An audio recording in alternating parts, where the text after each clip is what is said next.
Yeah, hi there, it's Kim Willis here. Wanted to bring you a little video called The Magic of Case Studies and Other Business Stories. Because look, at the end of the day, it's about storytelling.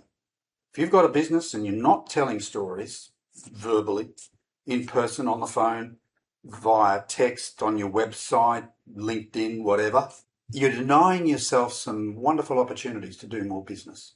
Okay, so I want to make the case for business stories generally, but also case studies. Case studies offer prospective customers proof, and a little thing under there. If you say it, it's marketing. If customers say it, it's social proof. How about that? Makes sense, doesn't it? So I see myself as a client acquisition wingman. I like to help people uh, attract clients. I generate warm leads for them using referral ecosystems, done for you or done with you, or we can teach you how to do it yourself. Hustle muscle when you need it. Okay. Now, look, I have been telling stories for profit for a very long time, since I was age 18 or 19. I think most of the documents about me talk age 19, but it may have actually been age 18. It's just, yeah, it's a long time ago. I don't actually remember now. And I started with in the world of belly-to-belly sales, very shy as a young guy, wet behind the ears, but very shy. But I decided to give it a go to sell books door to door. They're health books called The Modern Ways to Health. All right. And I didn't last very long there, but but I did make some sales. After struggling in the first week, my manager came out with me and showed me where I was going wrong. One of them was that I wasn't engaging people, developing interesting conversations with them, comfortable conversations. And the other thing is that I wasn't illustrating key points with stories. So that's how it started. Storytelling, business storytelling. From there, I went into the life insurance industry, remained in that industry for 15 years, and I continued to tell stories and have good conversations with people as well. Online, that started in 2006. It started with affiliate marketing, high ticket affiliate marketing, and I did very well there, seven-figure type commissions. Well, no, not per case, per deal, but I ended up generating well over $1 million in commissions. And in 2006, that was quite a bit of money. So I don't know what it would be now, inflation adjusted, 3 million? I don't know. And so after, getting the runs on the board there, I started to get people reach out to me and say, hey, I've heard about your great success with this company that you've been promoting. What's your secret? Can you help me? So I gave them some free help, but after a while I thought, I'm spending all this money, all this time helping people, and I'm not being remunerated for it. And then I think my wife said one day, well, why don't you turn it into another profit center and charge people for it? Oh, light bulb moment, flashing thing of the obvious there. Yeah, so I started to develop little courses, and some of them, well, a couple of them bombed, but two of them sold hundred. There were hundreds of them sold, and yeah, it worked. It worked very well, and we found customers on Facebook back then, and also on our website, because people would visit our website and they'd see a little thing there for one of the cheap courses, under $50, and they'd buy it. Now that course is no longer available, and then the follow-up course in 2018. That did extremely well, got over 300 customers within a few months, and almost all of them came from Facebook, believe it or not. Not ads, just organic strategies using Facebook groups and good content and good storytelling plus conversation. So that's how it panned out. And then from there, I moved on to LinkedIn in 2021, and mainly coaching, consulting, and also ghostwriting for seriously successful people. So I did that for quite a while, but decided to go back to my roots and help people with their own challenges, because I've got the runs on the board, but a lot of the people I deal with they haven't had a lot of success. They've had some initial success. They've got some clients. Maybe they've got a service business, a professional services type business, something like that. They're experts and they rely on referrals, but because they don't have a system, a methodology, it can be very much up and down. And so famine and a feast situations. So I like to help people in those areas. And you see the thing there on ghostwriting. All right, so the magic of case studies. Now, people say that as long as you're visible, everything will work out fine. Well, I say it's a bit of a myth because the real problem isn't visibility, it's trust. Now, there are lots of people that I see on, let's say, LinkedIn or on Facebook. I'd never buy from them because, and I see them in the news feed, they're posting all the time, they have a lot of followers, but I'd never buy from them because I don't trust them. I just don't believe the claims they make. I don't believe their posture, etc. I just don't buy into it. B2B buyers especially are more skeptical than ever. They've been burned by experts who overpromise. They don't buy based on who posts the most or who has the fanciest website. They buy based on who they trust. And especially now in the age of AI and all the changes we've seen in recent years, trust is now number one. It's number one. And it comes from three things: proof, evidence you've done it before, real stories with real outcomes. And that's where case studies come in. Another big one, I think, is warm introductions, because it's much easier to build trust if people feel that they know you, the know, like, and trust factor. So if people start warming to you, you develop a warm audience, what I call a kind of an ecosystem, then it's easier to build trust. So if we've got proof, number one, we've got a warm audience rather than a cold audience, and finally, if we've got authority, a presence that signals depth, content that shows you understand their world better than anyone else. That's how you get authority. A digital footprint that says, hey, this person is the real deal. Is that you? Now, this is my little trust builder method that I've developed. And so at the center there, we've got positioning and messaging. So positioning is about where your place in the market, your place in the marketplace. Where do you sit? Are you trying to be all things to all people, or do you specialize in a couple of key areas? So that's positioning. And then messaging, well, that's just sort of the broad term for how you show up in public. So that could be social media, it could be email, it could be your website, of course. Website still plays a role, except now with AI, people check the website at the end of their investigations. It tends to be what's happening. Okay, so what we want is authority content, we want referral ecosystems and case studies that sell, because case studies can bridge the gap between low trust and high trust. You want high trust? That's when people buy. Okay, so case studies are essential, but they've got to be the right type of case studies. Most case studies that I see are weak. They don't get read because they're boring, and they're written in the vendor's voice rather than the customer's voice. And that's that's like a one-way path to oblivion. So we'll cover those in a couple of minutes. Now, the magic of case studies. Most case studies are just meh. Who cares? Standard case studies packed with dry facts, corporate buzzwords, and no personality. They read like technical manuals or over-polished brochures. They're more about the company writing them than the client they're meant to feature. Case studies should be your most compelling sales assets. They should tell a story that your prospects can see themselves in.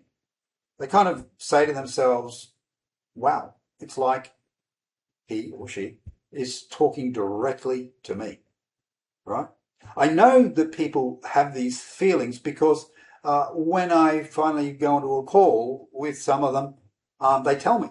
So these stories should really say, yes, we're capable, but they also prove it.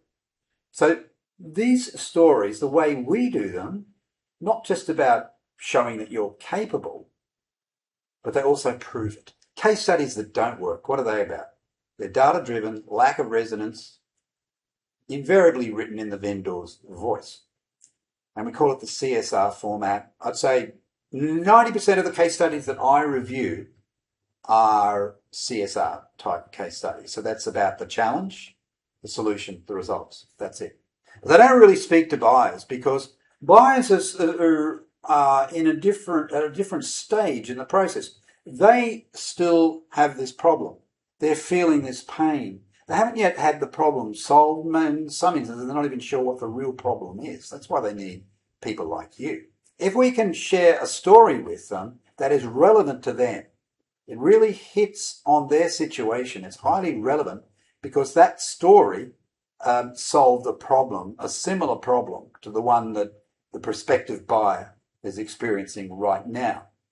So although customers or prospective customers can look at someone's case studies and, they see the solution there, the big numbers and all the rest of it, at least half of them don't even believe it. They're so skeptical. So what we need is real storytelling to, remove the trust deficit. That brings us to case studies that work. I call them the CSR plus format. You still have the basic CSR formats in there, challenge, solution, result, but we add the plus factor. Now this might seem easy, it might seem very simple, but in truth, it takes a fair amount of skill to do it, and AI generated case studies rarely make the grade. I just tell you that right now. So they follow a natural narrative arc and take the reader on a journey. So yes, the challenge. What was the client struggling with?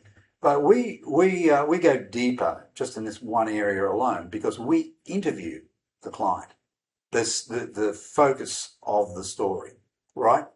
He's the character, the main character, the hero, if you like, of the story. We actually do a video interview with them wherever possible. If not, we can't do it. Okay, we have workarounds for that. All right. So what was the client struggling with? So when we do the interview, and it's essential that a third party does the interview, not the operator, not the seller, not the vendor, because the vendor, number one, is not skilled at interviewing. We use a journalistic style. And number two, customers are often uncomfortable with revealing certain things about their experience that may be incredibly valuable.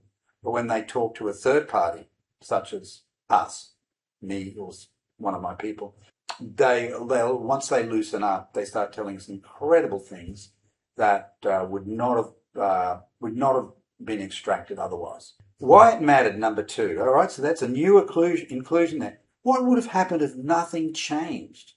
What would have happened to that customer if they didn't solve that problem? Then the solution, the S in the basic formula. What did you recommend and do? Implementation.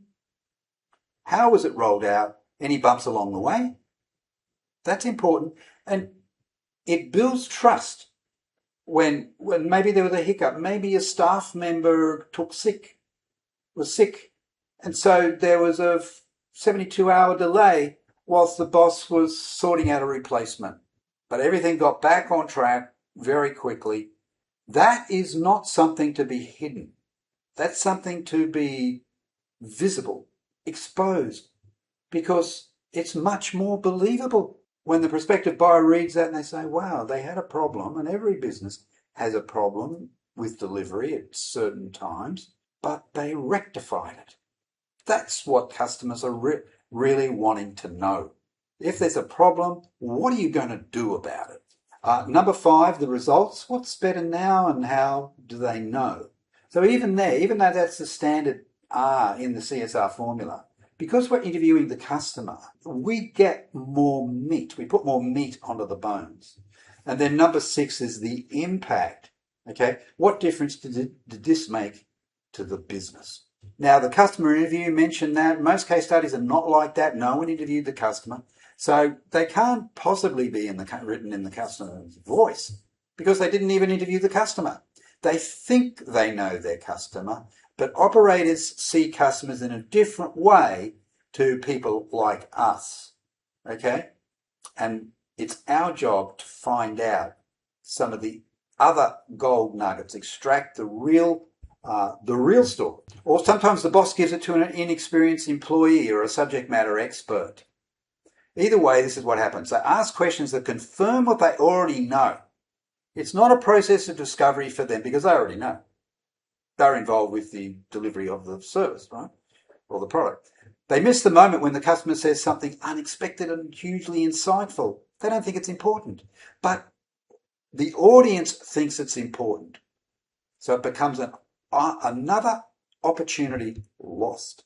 They don't know how to draw out the before. The real mess that existed before the business solved their problem. On the other hand, when we create a case study or do something different, we're genuinely curious because we put our journalist's hat on. And like in my instance, situation, I've done tons of these interviews. So I've become good at it. I've become good at relaxing people and gently flushing out the truth because that is my goal. Get to the truth. For example, we ask questions such as what would have happened if you didn't find us? Then we wait. We want the customer to fill the void with something real. And we keep gently digging to find more gold nuggets. Because, as I said, that's where the story lives. Notice how I said gently digging. It needs to be gentle, not an interrogation. We're not going to do that. We're not like one of those TV journalists who are interviewing in an aggressive way a politician or something like that. No, not at all. We don't want to lose the people. We want the experience to be a pleasant experience. We want the customer, the subject of the story, to see this as a wonderful experience. And then they'll report it back to you and it makes you look like a hero. So my people are part writer, part incisive journalist. Their goal? Get to the truth. It's like baking a cake. You need the right recipe, ingredients and skills. A client talks about how they started outsourcing their case study interviews 2 years ago. And they say something like, when we share a case study, our close rates on deals went from 34 to 51%. That's an extract from one of our case studies. Now, when that happens, one thing is certain. The variable wasn't the product. It was the story. Now, some people have objections about case studies. My business is different. I don't need case studies. Or I'm working with somebody at the moment and she is resisting. The results aren't immediate. She's an executive coach. Right? The results, so it's hard to quantify the results. So I asked her, I said, yes, but what about impact? In let's say the first 90 days of an assignment. Is there noticeable impact? Human things, human improvements with your client, with your customer. Something that happened, a little story. And quite often clients say to me, or prospective clients say to me, oh, but they wouldn't, people aren't interested in those little stories. Let me tell you something. It's the little stories that often have the most power. People don't read case studies. Well, yeah, they don't read CSR case studies too often. They just look at the headline there, this great result data, and they nod their heads and I don't believe that crap. And then they click off. That's it. The type of case study that I've been sharing with you, they do read those. Customers don't want to be named in case studies. Well, that's another one. Anonymous, that is an issue. And there are some industries like accountants where there's a lot of there's a lot of confidentiality involved. Businesses don't necessarily want to know, don't want certain items to be revealed to the public. Right? I understand that. So we have a workaround there. Operators say, we know our customer stories better than any writer could. They may know from an operational point of view what the story is, but they don't really understand the full motivators that galvanize the customer into action. Why did they buy from that operator? Why? Does the operator really know? I'd say 95% of the time they don't really know why. Number 5, one of our team members will do the writing and the customer interview. Well, I already covered that.